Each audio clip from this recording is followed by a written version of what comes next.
ರಿಪ್ಪನ್ಪೇಟೆ ಪಟ್ಟಣದ ಸರ್ಕಾರಿ ಪ್ರಥಮ ದರ್ಜೆ ಕಾಲೇಜಿನಲ್ಲಿ 2023-24ನೇ ಸಾಲಿನ ಕ್ರೀಡಾ ಮತ್ತು ಸಾಂಸ್ಕೃತಿಕ ಕಾರ್ಯಕ್ರಮವನ್ನು ನಡೆಸಲಾಯಿತು.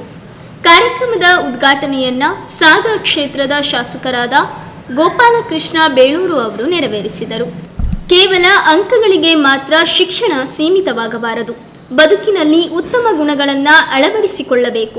ಶಾಶ್ವತವಾಗಿ ಹೆಸರು ಉಳಿಯುವಂತೆ ಸಮಾಜಕ್ಕೆ ಕೊಡುಗೆ ನೀಡಬೇಕು ಎಂದು ವಿದ್ಯಾರ್ಥಿಗಳಿಗೆ ತಿಳಿಸಿದರು. ಲೆಕ್ಕವೇ ಇರದ ದೀಪಾವಳಿಯ ಹಡಗು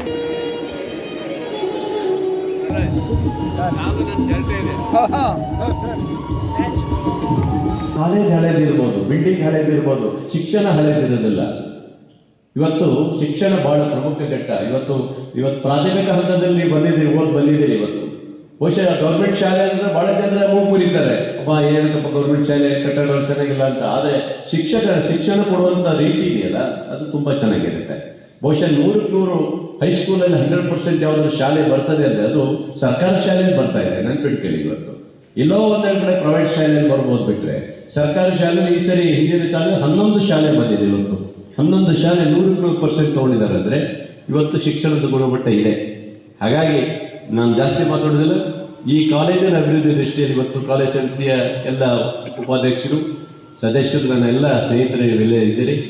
ನಮ್ಮ ಮಕ್ಕಳಿಗೋಸ್ಕರ, ನಮ್ಮ ಊರಿಗೋಸ್ಕರ, ನಮ್ಮ ಕಾಲೇಜಿನ ಕೀರ್ತಿಗೋಸ್ಕರ ನೀವೆಲ್ಲರೂ ಶ್ರಮ ಹಾಕಿ ಇದಕ್ಕೆ ಏನೇನು ಆಗಬೇಕನ್ನೋದಿದೆಯಾ ಅಷ್ಟನ್ನು ಅವಕಾಶಗಳು ನಿಮಗೆ ಕೊಡ್ತಾನೆ. ಮಾತ್ರ ನೀವು ಧೈರ್ಯಕ್ಕೆ ಇವತ್ತು ಕೆಲಸ ಮಾಡಿ ವಿದ್ಯಾರ್ಥಿಗಳಿಗೆ ಯಾವುದೇ ಸಮಸ್ಯೆ ಆಗಬಾರ್ದು.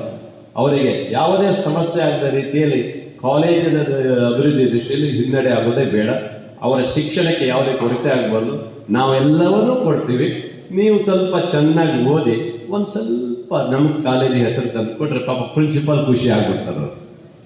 ಅವ್ರು ಮುಂಚೆ ಸಣ್ಣಕ್ಕಾಗ್ಬಿಡ್ತಾರೆ. ನಿಮ್ಮ ಪಾಠ ಹೇಳಿ ನಮ್ಮ ಪ್ರಿನ್ಸಿಪಾಲ್ರು ಅವ್ರು ಮತ್ತೆ ಸಣ್ಣ ಆಗೋದು ಬೇಡ. ಅವ್ರಿಗೆ ಒಂದು ಸ್ವಲ್ಪ ಚೆನ್ನಾಗಿ ನೀವು ಒಂದು ಸ್ವಲ್ಪ ರಿಸಲ್ಟ್ ಕೊಟ್ಟರೆ ಎಷ್ಟೋ ಖುಷಿ ಆಗ್ಬಿಡ್ತಾರಲ್ವಾ. ಹಾಗಾಗಿ ಈ ಸಂಭ್ರಮ, ಈ ಸಡಗರ, ಈ ಹಬ್ಬದ ಇದರಲ್ಲಿದ್ದೀರಿ ನೀವು ಖುಷಿಯಾಗಿ. ಈಗ ಸಾಂಸ್ಕೃತಿಕ ಕಾರ್ಯಕ್ರಮ ಇದ್ದರೆ ಅದೆಲ್ಲ ಚೆನ್ನಾಗಿ ಇದು ಮಾಡಿ ಯಾರ್ಯಾರು ನಮ್ಮ ಕಾಲೇಜಿಗೆ ಕೀರ್ತಿ ತಂದಂಥ ರಾಜ್ಯ ಮಟ್ಟಕ್ಕೆ ಹೋಗಿದ್ದೀರಿ ಅವರಿಗೆಲ್ಲರಿಗೂ ಮತ್ತೊಮ್ಮೆ ನಾನು ಅಭಿನಂದನೆ ಸಲ್ಲಿಸ್ತೀನಿ. ಈಗಾಗಲೇ ನಮ್ಮ 26ನೇ ತಾರೀಕು ಡೆಲ್ಲಿಯ ಪೆರೇಡಿಂಗ್ ಇದಕ್ಕೆ ಹೋಗ್ತಾ ಇದ್ದಾರೆ ಅಂತ ಗೊತ್ತಾಯ್ತು. 3 ಜನ ಬೇರೆ ಹೋಗಿದ್ದಾರೆ. ಅವತ್ತು ಬಂದಿದ್ದರು, ನಾನು ಕಂಡಿದ್ರು. ನಿಜವಾಗ್ಲೂ ಖುಷಿಯಾಗುತ್ತೆ. ಈ ರೀತಿ ನೀವು ಅದೇ ಹೇಳೋಲ್ಲ, ಬರಬೇಕು. ಎಲ್ಲ ಇದರಲ್ಲಿ ಬರಬೇಕು, ಪೇಪರಲ್ಲಿ ಬರಬೇಕು, ಅಥವಾ ಊರಲ್ಲಿ ಭಾಗದಲ್ಲಿ ಇದರಲ್ಲಿ ಬ್ಯಾನರಲ್ಲಿ ಬರಬೇಕು. ಈ ನಮ್ಮ ಮಕ್ಕಳು, ಕಾಲೇಜಿನ ಮಕ್ಕಳು ಈ ಥರ ಸಾಧನೆ ಮಾಡಿದ್ರಂದಾಗ ನಮಗೊಂಚೂರು ಹೆಮ್ಮೆ ಆಗುತ್ತೆ. ನನ್ನ ಕಾಲೇಜು ಏನೋ ಒಂಥರ ಸಾಧನೆ ಆಗಿದೆ. ಪ್ರಿನ್ಸಿಪಾಲ್ಗೂ ಹೆಮ್ಮೆ ಆಗುತ್ತೆ. ಶಿಕ್ಷಕರಿಗೆ ಅವರಿಗೂ ಖುಷಿ ಆಗಿರ್ತದೆ. ಅಬ್ಬಾ ಏನೋ ಒಂಥರ ಅವರಿಗೆ ಖುಷಿಯಾಗಿರುತ್ತಲ್ವಾ. ಅವಾಗಿನ ತಂದೆ ತಾಯಿಗೆ ಎಷ್ಟು ಖುಷಿ ಆಗ್ಬೋದಲ್ವಾ. ತಂದೆ ತಾಯಿಗಳಿಗೆ ಯಾವತ್ತೂ ನಿರಾಶೆ ಮಾಡಬೇಕು.